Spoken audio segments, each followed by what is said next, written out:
Tara, samahan nyo ako sa isa na namang Spidey Adventure. Tignan nyo naman kung saan ako nagpunta.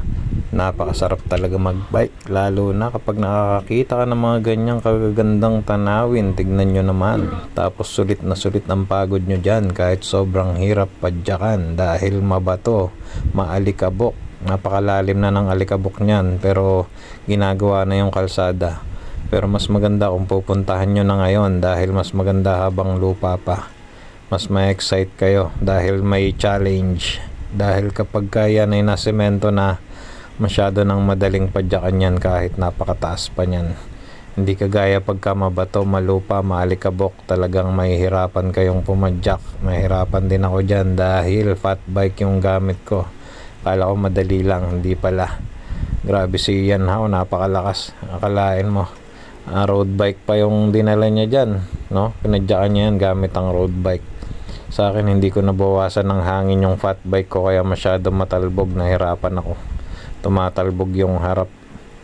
Kaya pahinto-hinto ako.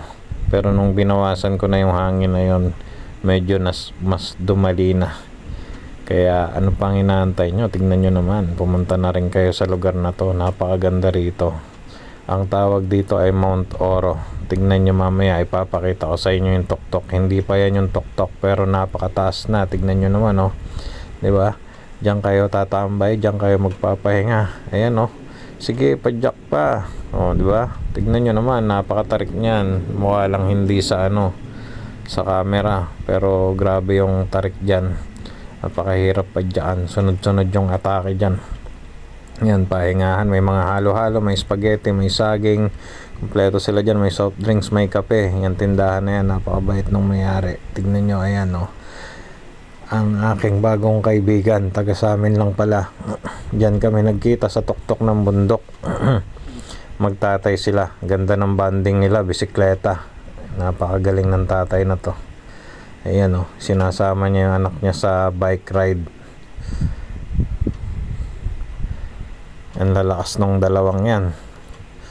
Sumama ako sa kanila pa uwi. Doon kami dumaan sa mas mahirap na daan.